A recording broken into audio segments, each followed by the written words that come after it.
복잡한 시대 진정한 진보 정신을 탐색하는 이원복 진보TV입니다.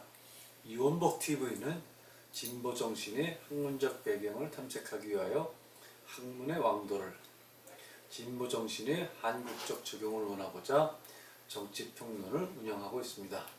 시청자 여러분들의 많은 구독과 좋아요, 응원 댓글 꼭 부탁을 드리겠습니다. 윤석열 후보가 국민의힘당 최종 대통령 후보로 선출되었습니다.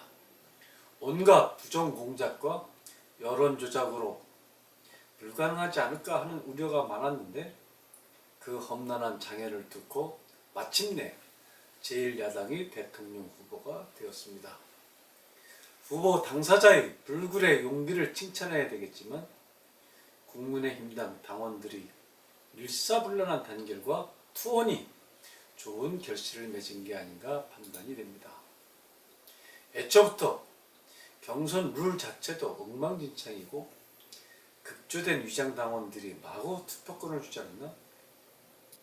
국민 여론조사를 빙자해서 K보팅이 모바일 투표가 강행이 되니 고양이 앞에 생선 맡긴 꼴이라는 비난이 거세 뜬 것을 감안해보면 윤석열의 당선은 사실상 기적이 일어났다고 표현해야 맞을 것입니다. 국민 과반수 이상이 정권 교체를 열망하고 있으니까 이제 정말 정신을 바짝 차려서 결승전을 남다른 각오로 준비해야 하지 않을까 기대를 해봅니다.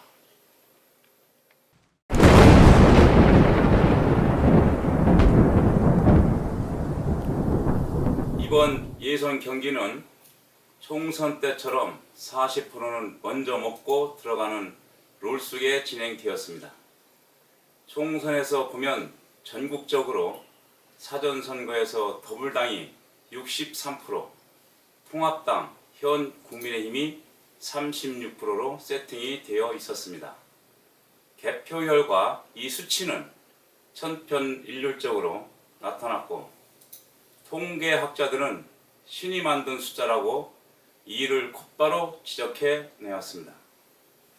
이러다 보니 통합당이 쟁장한 수도권 후보들이 모두 나가 떨어지는 것이었고 더불당은 통합당에 심어놓은 가짜들과 연합하면 쉽게 개헌을 할 수 있는 역사상 가장 절호의 찬스를 거머쥐게 되었던 것입니다.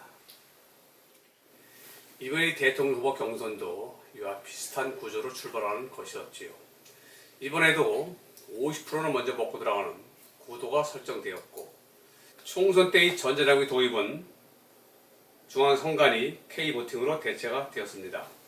아무리 당원들이 윤석열을 응원해도 윤석열은 여러 후보가 표를 나눠먹고 또 거기에 급조된 한 달짜리 당원들도 대거 투입되었기 때문에 당원들 절대 다수표는 결코 가져갈 수 없을 것으로 보았을 것입니다. 거기에 일반 국민 여론조사에서 어느 정도만 반 윤석열 표를 마사지해 놓으면 마사지 하는 데는 중앙선관위 서버 관리팀을 장애낼 재주가 없을 테니까요. 50대 50 비율이겠다. 윤석열은 황교안 나가 떨어지듯 얼마든지 내칠 수 있다고 저들은 판단했을 법합니다. 이러한 구도인데도 윤석열이 이겼다는 것은 정말 기적이라 해도 무방할 것입니다. 아마도 양쪽 선거 결과를 당원 투표 대 국민 투표 미리 알 수 없게 어떤 장치가 있었으니까 이런 결과가 나온 게 아닌가 추측을 해봅니다. 국민 투표에서 이 정도 마사지 해놨으니 당연히 이유는 아웃되는 게 아닌가 생각한 것이 아니었을까 하는 이야기입니다. 어쨌든 이 가느다란 실오라기 같은 빈틈을 비집고 윤석열은 승리하였습니다. 정말 하늘이 도왔다 아니할 수 없는 일입니다. 이렇게 해서 당의 후보가 되었으니 윤석열 후보 진영은 지금이라도 누가 어떻게 선거에 관여했는지, 누구는 공을 세웠고 누구는 역적질을 했는지 경선 과정 전체를 반드시 다시 복귀해야 할 것입니다. 내부에 저항이 있겠지만 저항하는 자가 간첩이라는 분위기를 만들어 이 과제를 반드시 성취해야 할 것입니다. 경선 과정을 복귀해야 한다는 이유는 윤 후보가 난생 처음 선거라는 것을 치른 사람이기 때문이도 그렇지만 또 본선 경기장이 어떻게 되어 있는지 제대로 경기장부터 파악하고 경기에 임해야 하는 원칙 때문이기도 합니다. 자기가 치르는 경기가 야구인지 축구인지 격투기인지도 몰라서야 되겠냐 하는 이야기입니다. 경기장 룰을 잘 알아야 어떤 선수들을 공격수로 내야 하는지, 수비수는 누굴 맡겨야 하는지 파악이 되지 않겠습니까? 경기의 흐름도 읽을 수 있어야 하고 상대의 변칙수들도 착하면 척하고 알아채야 경기를 제대로 이끌고 갈 수 있지 않느냐 하는 이야기입니다. 많은 사람들이 선거법 고치지 않고서는 윤석열이 하든 이순신이가 하든 세종대왕이 와서 하든 다 만사 헛것이다 하는 데에는 다 그만할 이유가 있는 줄을 후보팀들은 알아야 할 것입니다. 그만큼 저들이 정권 연장을 위한 노력은 가히 필사적이다 하는 이야기입니다. 저들은 목숨을 건 사람들이고 이쪽 사람들은 아직도 낭만파적 민병대 수준입니다. 전장에 임하는 대원들의 자세부터가 다릅니다. 이쪽은 여전히 막연한 대세론에 절품 노리는 장군들, 장교들, 병사들이 상당한 집단이고 저쪽은 핏발이선 그러나 두려움에 떨고 있는 사직생의 일본과 같은 사람들입니다. 천하의 대세가 이쪽에 있다고 확신할 수 있습니까? 제2차 세계대전을 끝낸 미국의 원자 폭탄 같은 확실한 한방 이쪽에 있습니까? 여전히 당은 구렁이들, 독사들이 득실거리고 있고 언론은 천편일률적으로 여전히 반우호적이고 신생 여론 조작 기관들은 눈만 뜨면 가짜 여론으로 국민들을 호도하게 바쁘고 나라 돈을 자기 주머니 돈인 양 마구 퍼주는데도 선관위에서는 경고 한 번 안 하고 심판이 얼마나 중요한데 심판은 이미 저쪽 선수로 뛰고 있고 이런 환경 속에서 결승을 치러야 하는데 얼마나 앞으로도 험난한 일들이 생길지 미리 알아야 한다 하는 이야기입니다. 하나님이 도와서 여기까지 왔으니 하나님이 끝까지 도와주시기만을 바랄 뿐입니다. 인간 윤석열이 여기까지 오는 데에도 하나님의 돌보심이 있었다고 봐야 합니다. 온 사방에 윤석열을 죽이려는 자객들이 넘실거리는 환경 속에서도 그는 죽지 아니하고 오늘 여기에 우뚝 서 있습니다. 그가 꿈꾸는 것은 비정상의 정상화입니다.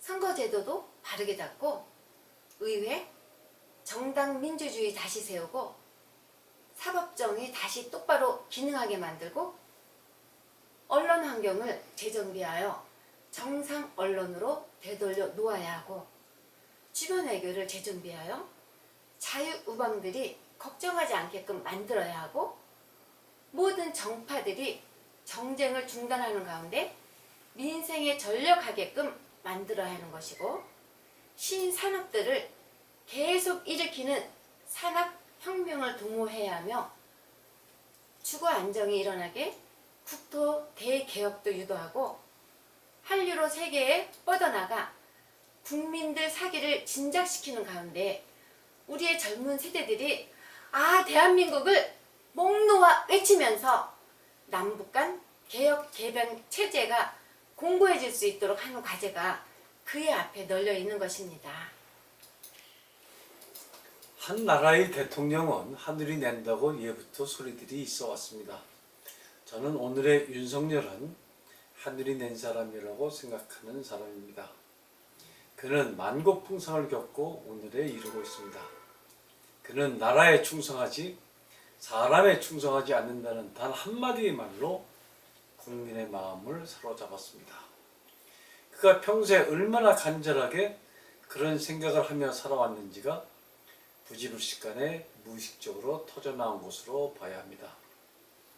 왕정시대를 벗어나 민주공화정이 제대로 서려면 사회 곳곳에 사람에 충성하는 것이 아니라 민주헌법에 충성하고 공의에 충성하고 상식에 충성하는 지도자들이 많이 나와야 할 것입니다. 불의에 눈 감고 용기가 없어 침묵하는 방관적 자세로는 선진민주공화국가를 만들 수 없음은 자명하다 하겠습니다. 지금 이 시간에도 윤석열과 국민의힘 당을 붕괴시키기 위한 온갖 공작이 계속되고 있음을 우리는 알아야 하겠습니다. 역대로 우리 정치사에 야당 대통령 후보가 선거를 통해 집권에 성공한 것은 정말 희귀한 일임을 우리는 잘 압니다. 과거 신익희 조병학 박사가 선거를 코앞에 두고 급사한 바가 있었고, 김대중 후보도 현해탄 앞바다에 빠뜨려져서 죽을 뻔했고, 김영삼 후보도 초산 테러와 의원직 박탈 등 온갖 수모를 다 겪은 바가 있었습니다. 여당 후보가 수모를 겪는 일은 없고 모두 야당 후보들이 수난을 겪었습니다. 우리나라 야당 후보는 이토록 귀한 존재인 것입니다. 정권 연장을 위해 모든 수단과 방법을 다 동원하고 있는 더불당과 문재인 정권의 무자비한 공세 앞에 윤석열 후보도 바람 앞에 흔들리는 촛불에 불과할지도 모르겠습니다.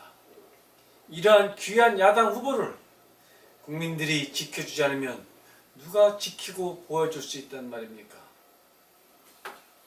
오늘은 여기까지 하겠습니다. 여러분 좋으셨다면 구독과 좋아요, 응원 댓글 3종 세트 꼭 부탁을 드리겠습니다. 여러분의 응원이 저희 방송이 명품 방송이 되는데 결정적인 도움을 주실 것입니다. 그럼 다음 시간에 다시 만나 뵙기를 바라면서 오늘은 이만 안녕히 계십시오. 감사합니다.